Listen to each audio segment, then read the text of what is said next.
Hello guys, welcome to Pragati idea. आज हम class 9th के हिस्ट्री के थर्ड चैप्टर जिसका नाम है Nazism and the rise of Hitler, इसको कवर करेंगे। इस चैप्टर में बेसिकली ये जो चैप्टर है ये एक स्टोरी के साथ स्टार्ट होता है। एक 1945 का टाइम पीरियड बताया गया है। स्प्रिंग में 11 ईयर्स ओल्ड जर्मन बॉय था जिसका नाम था हेलम्यूट। वो अपने कमरे में अपने पेरेंट्स की बात जो है सुन रहा था, जो कि एक सीरियस मैटर पर डिस्कशन कर रहे थे। उसके फादर जो थे वो एक प्रोमिनेंट फिजिशियन थे, यानी कि एक चिकित्सक थे, डॉक्टर थे। और वो अपनी वाइफ से बात कर रहे थे किस मैटर पे कि मुझे मतलब अकेले सुसाइड कर लेना चाहिए या पूरी फैमिली को जो है मार देना चाहिए। तो इस बात पे उनका डिस्कशन चल रहा था। उसके फादर जो है आगे फिर बात करते हैं कि वो कहते हैं कि भी जो अलायंस कंट्रीज जो है ना, वो अब हमारे साथ जो है अपना बदला पूरा लेंगे। वो हमारे साथ वही करेंगे जो हमने किसके साथ किया, क्रिपल्ड और जैज के, यानी कि यहूदी और जो अपाहिज लोग थे उनके साथ जो किया था वही लोग अलायंस कंट्रीज अब हमारे साथ करेंगे। तो इसके चलते ये सारा डिस्कशन रात को हो गया। फिर नेक्स्ट डे हेलमुट जो है वो अपने पेरेंट्स के साथ, अपने फादर के साथ पार्क में घूमने जाता है। उस पूरा दिन अपने फादर के साथ फुल मस्ती करता है। आने के बाद उससे अगले दिन जब उसके फादर ऑफिस में जाते हैं तो वहीं पर उसके फादर जो है ना सुसाइड अटैम्प्ट कर लेते हैं। और हेलमुट जो है ना उसको याद है, मतलब अच्छी तरह से, कि उसके घर पे जब आई थी तो उसके फादर की सिर्फ जो है खून से भरी हुई यूनिफॉर्म आई थी। ठीक है, ब्लड यूनिफॉर्म जो थी वही उसके पास आई थी। ठीक है, और उसकी उस यूनिफॉर्म को उसकी मदर ने अपने घर में ही जो है जला दिया था ताकि किसी और को पता ना चले। ठीक है, और उसके बाद में मतलब इसके चलते जो मतलब ये जो था, इसने अगले 9 साल तक अपने घर पर खाना नहीं खाया इसने, हेलमुट ने। क्यों? क्योंकि उसको ये डर था कि कहीं उसकी मदर उसके खाने में पॉइजन ना मिला दे, जहर ना मिला दे। इस डर से उसने 9 साल तक अपने घर पे खाना नहीं खाया। ठीक है, अब ये तो थी एक स्टोरी जिसकी वजह से जा रहा था। अब आप यहाँ पे बात आती है कि अलायंस कौन थे, सेंट्रल पावर कौन थी, और ये कहें कि क्या, क्यों डरे उधर, क्यों उन्होंने मतलब ये इस चीज़ से डरे उधर, क्यों उसके फादर ने सुसाइड अटैम्प्ट किया। उसके बाद बात आती है कि उसके फादर ने जो बात कही थी कि अलायंस वही हमारे साथ करेंगे जो हमने क्रिपल्ड और यहूदियों के साथ किया था। तो ये यहाँ पे बात आती है कि इन्होंने ऐसा क्या किया था कि ये जो इन्होंने अपाहिजों और यहूदियों के साथ किया था और इसी वजह से अब इनके साथ हो रहा था। ठीक है, तो उसका रीज़न जानने के लिए हम बात करते हैं। यहाँ पर ये बात है कि हेलमुट जो है ना वो इस चीज़ को, उसको नहीं पता था, उसको रियलाइजेशन नहीं था कि एक सब क्या चल रहा है, उसके फादर ने ऐसा क्या किया था एग्जाम। तो यहाँ पर कॉन्टेक्स्ट आता है कि उसके फादर जो है ना वो एक कट्टर नाजी थे। ठीक है, और जो अडोल्फ हिटलर थे, ठीक है, उसके कह सकते हैं कि उसके सपोर्टर थे। ठीक है, कट्टर सपोर्टर थे उसके। और इसी के चलते many of you will something about the Nazis and Hitler. हम में से बहुत सारे ऐसे जानते होंगे कि हिटलर कौन था और नाजीज़म क्या था। तो नाजीज और ये हिटलर्स जो थे ना, ये बेसिकली क्या थे, इसी के चलते जर्मनी में नाजीज़म आया था। ठीक है, हमें मतलब ये होगा, you probably know the Hitler determination to make Germany into a mighty power and his ambition to conquering all of Europe. तो इसका बेसिकली हिटलर का देखो, ये जो है ये हिटलर है। ठीक है, ये थे हिटलर। और इनका जो मेन था, हिटलर जो थे, उसका मेन आइडिया था कि जर्मनी को ना एक सुपर पावर बनाओ ओवर ऑल द वर्ल्ड। ठीक है, और उसने अपनी जर्मनी में अपनी डोमिनेंस दिखाई थी, एक तरह से डिक्टेटरशिप दिखाई थी। ठीक है, और उसी के चलते उसने कुछ ऐसी पॉलिसीज़ और उसे ऐसे आइडियाज़ लिए थे जिसके चलते उसने बहुत सारे लोगों को मरवा दिया था। तो यहाँ पर बेसिकली ये था कि उसने जो आइडियोलॉजी दी थी, जो उसने बात कही थी, उसमें ये था कि उसने ये कहा था कि जर्मनी जो है ना वो सिर्फ और सिर्फ नाजीज़ का है। वो यहाँ के लोगों का, जो ये दूसरे लोग हैं ना, जैसे यहूदी थे या दूसरे और रिलीजन से बिलोंग कर लेते, वो ये जर्मनी में रहने के लायक नहीं है। यहाँ पर एक ही कल्चर होना चाहिए, एक ही तरह के लोग होने चाहिए, तभी जो है हमारा दोस्त। और जो जैसे हैंडीकैप वगैरह जो अपाहिज लोग ना, वो एक तरह से कंट्री के ऊपर लाइबिलिटी बने हैं। यहाँ पर सिर्फ स्वस्थ और अच्छे लोगों का ही रूलिंग होनी चाहिए, मतलब वही लोग जो हैं इस देश में रहने के लायक हैं।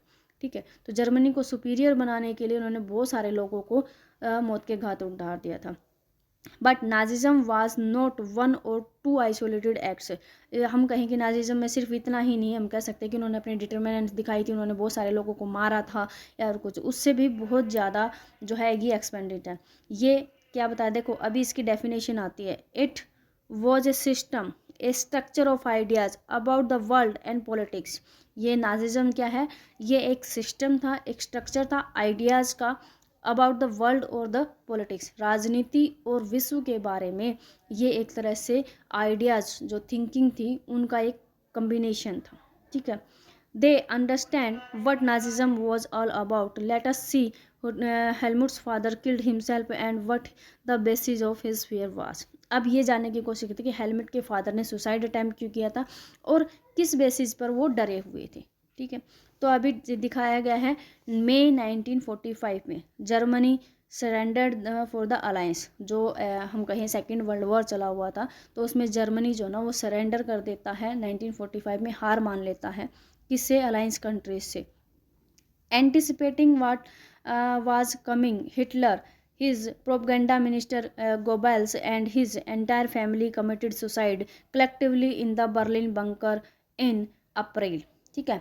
अप्रैल में जो हिटलर और उसके साथ में जो उसका जो प्रोपगेंडा है उसका प्रचार प्रसार करने वाला जो मिनिस्टर था ना, जिसका नाम था जियोबल्स, ठीक है। तो जियोबल्स और ये और हिटलर की पूरी फैमिली वो एक साथ जो है कहाँ पर, बंकर में, बर्लिन के बंकर में अप्रैल टाइम पीरियड में सुसाइड अटैम्प्ट कर लेते हैं। सबको एक साथ जो है जहर देकर मार दिया, तो सारे के सारे सुसाइड अटैम्प्ट करते हैं, ठीक है। At the end of the war an international military tribunal at Nuremberg was set up for the prosecute Nazis and was criminal for crime against peace, ठीक है। तो एक इंटरनेशनल मिलिट्री ट्रिब्यूनल बनाई जाती है, एक एसोसिएशन बनाई जाती है जो ये बताती है, जिसका नाम था international military tribunal.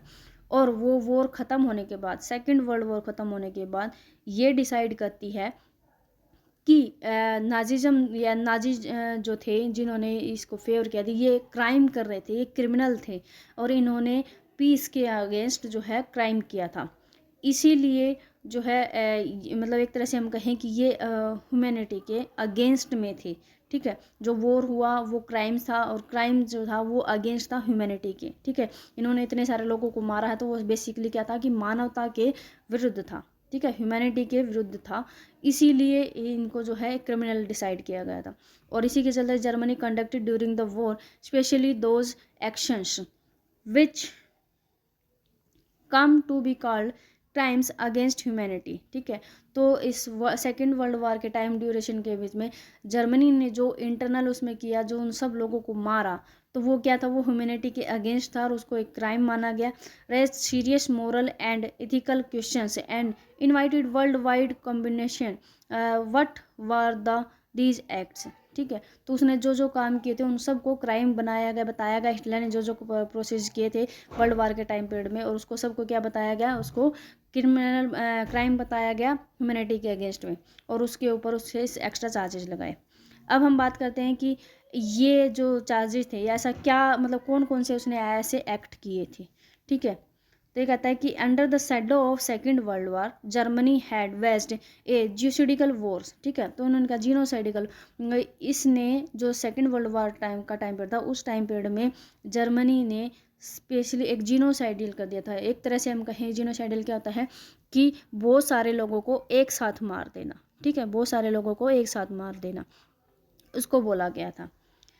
which resulted in the mass murder of selected groups of innocent civilians of Europe, ठीक है। तो जिसमें क्या किया गया था, यही इसकी डेफिनेशन आ गई जीनोसाइड की, कि इसके रिजल्ट में क्या था कि एक मास मर्डर किया गया था selected group of innocent peoples का। मतलब यूरोप में कुछ जो इनोसेंट पीपल्स थे और उसमें से भी एक स्पेशल मतलब जो है किसी उस पर ग्रुप को सिलेक्ट कर लिया गया था। जैसे अगर हम बात करें यहाँ पर यहूदियों की बात आती है, ठीक है, तो उनको उस ग्रुप को स्पेशली ये मान के चला गया था कि ये जो है ना, ये ह्यूमैनिटी के लिए कह सकते हैं कि ये जर्मनी के लिए बेनिफिशियल नहीं है, इनको विश्व से ख़त्म करना है।